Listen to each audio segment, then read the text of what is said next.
경제 속속 시간입니다. 경제부 정다미 기자와 함께합니다. 안녕하세요. 안녕하세요. 네, 최근에 개그우먼 이수지 씨가 서울 대치동 학부모를 패러디한 유튜브 영상이 뜨거운 관심을 받고 있는데요. 그런데 이 영상에 등장한 명품 브랜드들이 발칵 뒤집혔다고요? 네, 그렇습니다. 이수지 씨가 4살 아이의 사교육을 위해서 대치동 학원가를 누비는 엄마를 패러디한 영상이 화제인데요. 이처럼 교육열이 뜨거운 엄마를 의미하는 단어가 고슴도치 엄마, 즉 도치맘이고요. 대치동의 이름을 따서 대치맘이라고도 부릅니다. 이 도치맘이 입거나 걸쳤던 명품 브랜드들이 울상인데요. 네. 특히 400만 원이 넘는 명품 패딩 브랜드들의 상황이 그런데요. 강남 엄마의 교복이라고도 불리는 이 패딩은 도치맘 영상에 등장한 이후 인기가 뚝 떨어져서 진짜 대치동 엄마들은 이 패딩을 입기 싫다며 중고거래 사이트에 내놓고 있다고 합니다. 네. 무려 1000개 이상이 올라왔다고 하네요. 네, 어제 두 번째 이 도치맘 영상이 올라왔는데 이 영상에 올라온 명품 브랜드도 화제가 되면서 다른 브랜드들도 떨고 있다고요.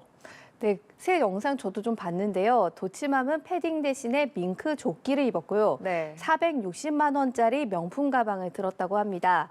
이 가방은 크고 가벼워서 강남 엄마들의 기저귀 가방으로도 불리는 제품인데요.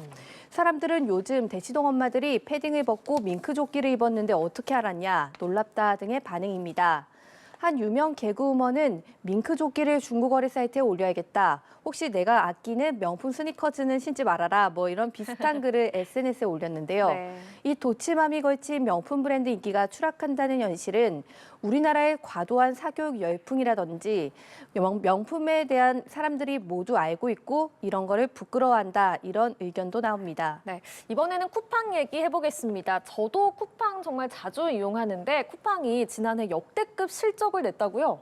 네, 엄청난 실적을 냈는데요. 쿠팡은 미국 뉴욕 증시에 상장되어 있는데 지난해 매출이 41조 원이 넘었다고 공시를 했습니다. 네. 전년보다 무려 10조 원이나 늘어났는데요. 영업이익도 6억 원대 흑자입니다. 지난 2023년에 창사 13년 만에 첫 흑자를 달성했는데 2년 연속 흑자를 기록한 겁니다. 국내 유통기업 중에서 매출 41조 원을 넘은 건 쿠팡이 최초인데요. 지난해 매출의 백화점의 판매액이라든지 대형마트의 판매액을 모두 뛰어넘었고요. 경쟁사이자 유통업계 양대 산맥인 롯데쇼핑이나 신세계그룹 전체 매출액도 추월했습니다. 네, 쿠팡이 오랫동안 적자를 기록했던 기업이었는데 어떻게 이렇게 신기록을 세울 수 있었을까요?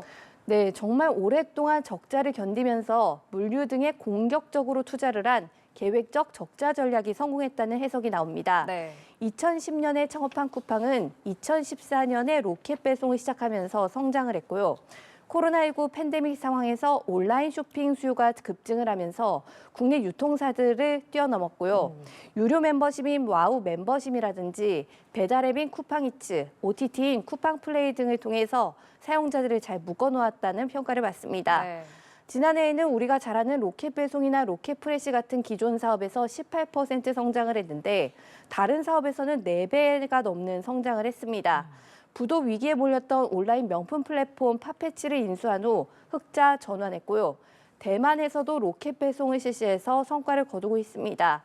올해는 매출 20%를 더 성장하겠다 이런 포부를 밝혔는데 과연 달성할지 지켜봐야겠습니다. 네, 자 다음 주제 보겠습니다. 다음 주제는 대기업 이야기인데요. 우리나라 대기업 신입사원의 평균 초봉이 옆나라 일본보다 높다고요. 네, 2023년 기준이긴 한데요. 대기업에 취직한 대졸 정규직 사원의 초임이 5,001만 원이라는 그 집계 결과가 나왔습니다. 하지만 사업체 규모별로 차이가 컸는데요. 5인 미만인 기업은 이 초봉이 2,700만 원까지 줄어듭니다. 우리나라 대기업 신입들은 일본보다 정말 높은 초봉을 받는데요. 근로자 500인 이상인 더 큰 대기업들의 신입 초봉은 우리 돈으로 8,270만 원으로 일본보다 1.58배나 높은데요. 우리나라 대기업들은 우수한 인재를 데려오기 위해서 경쟁적으로 높은 임금을 책정을 했지만 일본은 버블 경제 이후에 저성장 늪에 빠지면서 임금이 거의 제자리 걸음인 상황입니다. 예, 대기업 신입 초봉이 8,270만 원이면 상당히 높은데 이렇게 높은 연봉을 들으면 대기업에 가고 싶은 사람들이 많을 것 같아요. 그런데 정작 채용은 안 한다고요? 네, 정말 들어가고 싶은데 채용 시장이 닫힌 것이 현실입니다. 올해 상반기 대기업 채용 시장을 보면요. 정말 작년보다도 더 위축될 거라는 전망이 나왔습니다. 매출액 500대 기업을 대상으로 한 조사에서 10곳 중 6곳이 올해 신규 채용 계획이 없거나 미정이라고 답을 했는데요. 이건 작년 상반기보다도 6.6%포인트 높은 상황입니다. 신규 채용을 하지 않은 이유는 대내외 불확실성이 크다. 수익성이 악화할 것으로 우려돼서 대응하겠다 이런 얘기를 하고 있는데요.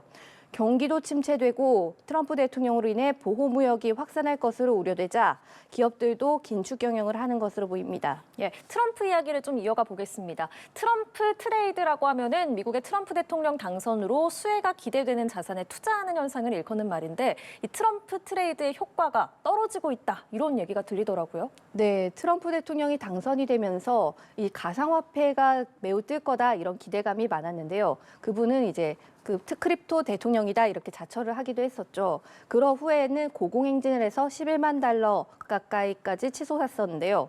하지만 어제는 8만 5천 달러 선이 무너졌고요.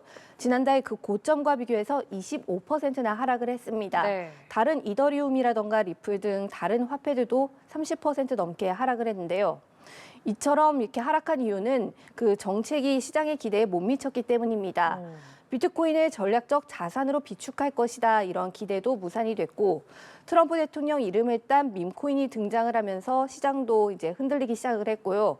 지난주 바이비트 거래소에서 2조 원 규모의 해킹 사건까지 발생하면서 투자 심리가 위축이 됐고 또 관세 정책이라던가 인플레이션 우려 이런 것들이 모두 악영향을 끼치는 상황입니다. 네, 트럼프 트레이드 하면 가상화폐도 떠오르고 또 테슬라도 있잖아요. 테슬라 주가는 어떻습니까? 네, 우리나라 사람들도 정말 많이 투자하는 것이 테슬라인데요. 일론 머스크가 이끄는 이 테슬라 주가도 최근에 엄청나게 떨어져서 당선 확정 직후 수준으로 완전히 떨어졌습니다. 예. 어제 뉴욕 증시에서 4% 가까이 떨어져서 290달러에 마감을 했는데 5거래 연속 하락했고 시가총액도 2달여간 868조 원이나 증발을 했습니다. 네. 최근 테슬라에는 악재가 이어지고 있는데요.